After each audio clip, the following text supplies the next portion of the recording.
Hello दोस्तों, झारखंड कक्षपाल भर्ती का फॉर्म स्टार्ट हो गया है और जिसका लास्ट डेट रहने वाला है दोस्तों 8 फरवरी 2026 तक। और इस वीडियो में मैं आपको बताने वाला हूं झारखंड कक्षपाल भर्ती का फॉर्म भरने के लिए आपको कौन सा और कब का जाति आवासीय लगेगा। जैसे कि आप सभी को पता है इसमें जाति आवासीय भी लग रहा है, तो जाति और आवासीय कब का लगेगा और कौन सा लगेगा, सेंट्रल वाला लगेगा या फिर स्टेट वाला लगेगा। और इसके साथ ही साथ दोस्तों ये फॉर्म भरने के लिए आपको टोटली क्या क्या डॉक्यूमेंट लगने वाला है आज मैं आपको इस वीडियो के माध्यम से आपको बताने वाला हूं। तो चलिए फटाफट से वीडियो को शुरू करते हैं।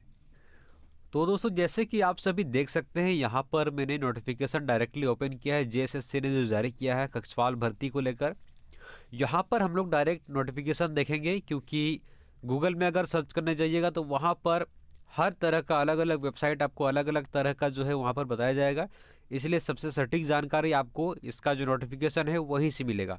तो नोटिफिकेशन जैसे कि मैंने यहाँ पर ओपन कर लिया और आप लोग देख पाएंगे, और यहाँ पर हम लोग देखेंगे कि जाति आवासीय इसमें कब का मांगा जा रहा है। तो सबसे पहले तो हम लोग बात करेंगे कि जाति और आवासीय प्रमाण पत्र आपसे मांगा कब जाता है। देखिए, अगर आप किसी कैटेगरी का आरक्षण लेंगे, SC ST हो चाहे OBC हो, तो आपको यहाँ पर जाति और आवासीय दोनों ही यहाँ पर लगने वाला है।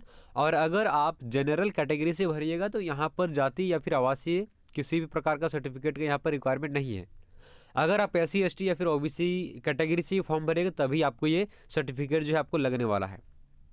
तो जैसे कि सबसे पहले में यहाँ पर दिया गया है, आप सभी देख पाएंगे दोस्तों, यहाँ पर आरक्षण का दावा करने वाले अभ्यर्थियों की स्थानीय निवासी प्रमाण पत्र। स्थानीय निवासी प्रमाण पत्र कहने का यहाँ पर जो है आपका रेसिडेंट सर्टिफिकेट, यानी कि लोकल रेसिडेंट सर्टिफिकेट। अब देखिए, सबसे पहले यहाँ पर बताया गया है आवासीय प्रमाण पत्र के बारे में। आवासीय प्रमाण पत्र जो है आपका कब का होना चाहिए दोस्तों, यहाँ पर आप सभी क्लियरली देख पाएंगे। यहाँ पर डायरेक्टली मैं आपको दिखाना चाहूँगा। देखिए, यहाँ पर अनुमंडल पदाधिकारी के स्तर से, यानी कि अगर आपका SDO लेवल का सर्टिफिकेट है, अगर आपका SDO लेवल का जाति प्रमाण पत्र है, तो दोस्तों यहाँ पर दिनांक बताया गया है 2/6/2016 तथा इसके पश्चात यहाँ पर देखिएगा निर्गत स्थानीय निवासी प्रमाण पत्र मान्य होगा।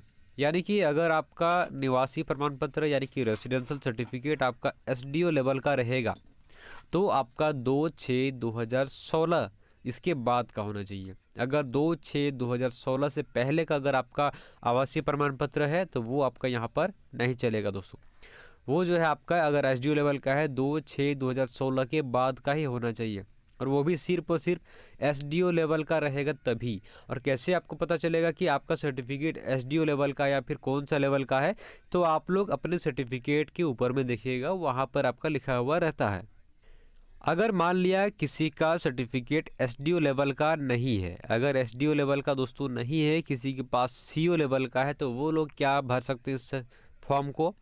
जी हाँ, बिल्कुल भर सकते हैं। यहाँ पर अथवा में दिया गया है, जैसे कि यहाँ पर दोस्तों आप सभी देख पाएंगे, जैसे कि डेट यहाँ पर दिया गया है, दिनांक कितना है आपका, यहाँ पे देखिए 19/7/2019 डेट जो है आपका 19/7/2019 को अथवा उसके पश्चात अंचल अधिकारी के स्तर से निर्गत स्थानीय निवास प्रमाण पत्र मान्य होगा। यानी कि अगर आपका रेसिडेंट सर्टिफिकेट CO लेवल का है, अगर अंचल अधिकारी बनाया है CO लेवल का है, तो वो डेट जो है आपका 19/7/2019 के पश्चात का होना चाहिए, यानी कि उसके बाद का।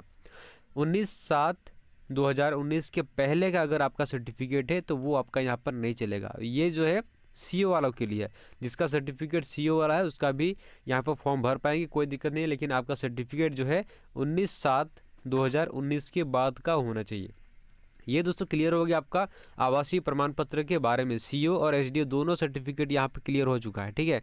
ये आपका हो गया रेसिडेंट सर्टिफिकेट। अब हम लोग नीचे आएंगे दोस्तों कास्ट सर्टिफिकेट यानी कि जाति प्रमाण पत्र के बारे में, कौन कौन लोग जिसको भर पाएंगे और कब का सर्टिफिकेट मांगा गया है जाति प्रमाण पत्र। अब यहाँ पर दिया गया है जाति प्रमाण पत्र। तो जाति प्रमाण पत्र के विषय में यहाँ पर आप लोग देख सकते हैं दोस्तों, झारखंड राज्य के अनुसूचित जाति और अनुसूचित जनजाति यानी कि SC और ST कैटेगरी के लिए दोस्तों यहाँ पर सबसे पहले बताया गया है, अगर आप SC और ST कैटेगरी के संदर्भ में जिला अनुमंडल या फिर उपायुक्त अनुमंडल यानी कि DC और SDO दोनों में से किसी का भी अगर सर्टिफिकेट है तो आपका जो है जो ऊपर में डेट दिया गया है उसी डेट में आपका होना चाहिए जो आवासीय प्रमाण पत्र में था। जैसे कि हम लोग ऊपर चल के देखेंगे, तो जैसे कि हम लोग ऊपर आएंगे तो चलिए, जैसे कि यहाँ पर आपका डेट दिया गया है 19/7/2019, उसके बाद का होना चाहिए, उसके पहले का नहीं चलेगा। तो 19/7/2019 के बाद का ही सर्टिफिकेट होना चाहिए दोस्तों। यहाँ पर जैसे कि आप सभी देख पाएंगे, यहाँ पर बताया गया है जो पहले आपको ऊपर में दिया गया है उसी पर आधारित रहेगा। ये ओनली SC और ST कैटेगरी के लिए है, और ये SDO या फिर DC का ही सर्टिफिकेट रहेगा, सिर्फ उसी पर लागू होगा। और यहाँ पर अथवा के नीचे सभी कैटेगरी का बताया गया है दोस्तों। यहाँ पर जो है अगर आपका सर्टिफिकेट मान लिया CO लेवल का रहेगा जाति प्रमाण पत्र, तो वो जो है आपका 25/2/2019 को या फिर उसके बाद का होना चाहिए। अगर आपका अंचल अधिकारी यानी कि CO से बना हुआ है तो आपका जो है 25/2/2019 के बाद का होना चाहिए। तो फिर आप इसके लिए आराम से एलिजिबल है, आप फॉर्म को भर सकते हैं। अगर आपका CO का है 2019 25/2/2019 के बाद का ही होना चाहिए, उससे पहले का होगा तो आप लोग यहाँ पर नहीं भर पाइएगा दोस्तों। तो जैसे कि ऊपर में दिया गया है SC और ST कैटेगरी के लिए, अब यहाँ पर दोस्तों दिया गया है EBC 1 और BC 2 वालों के लिए।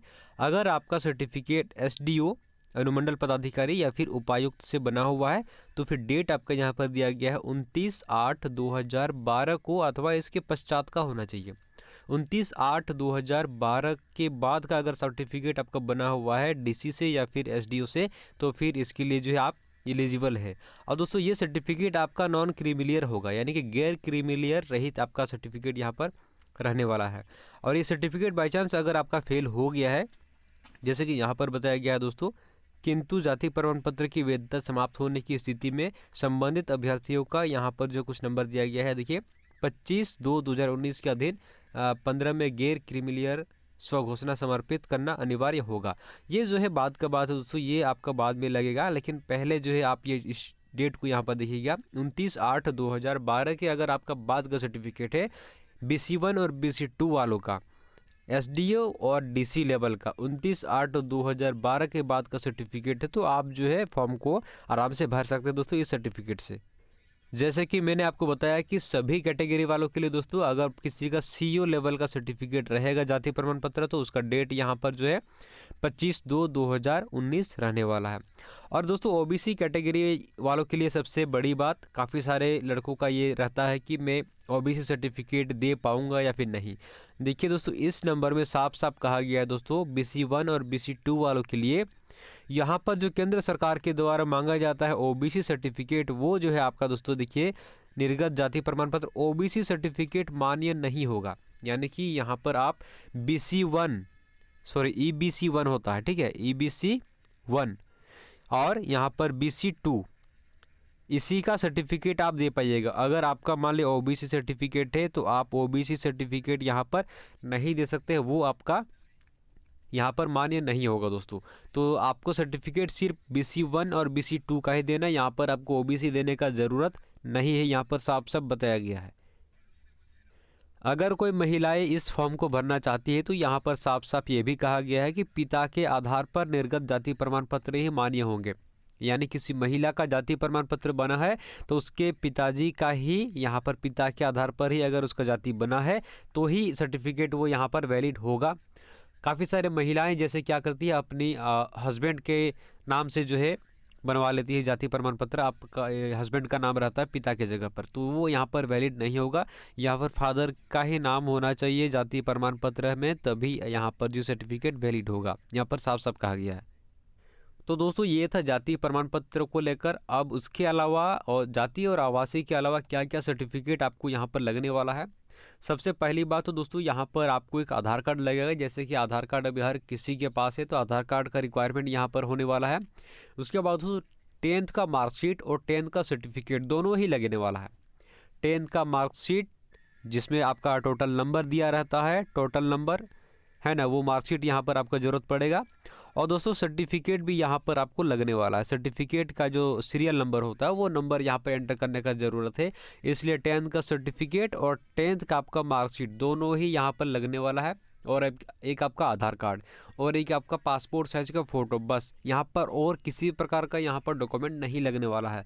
बाकी जाति और आवासीय यहाँ पर मैंने आपको बता दिया है कि कब कब का यहाँ पर आपको लगने वाला है। सीओ का है तो कब का चलेगा, एसडीओ या फिर डीसी का है तो कब का चलने वाला है, सारा कुछ यहाँ पर मैंने आपको बता दिया है। फिर भी अगर आपके मन में किसी प्रकार का डाउट हो रहा हो तो आप मुझे कमेंट कर सकते हो, उसका रिप्लाई आपको ज़रूर मिलेगा।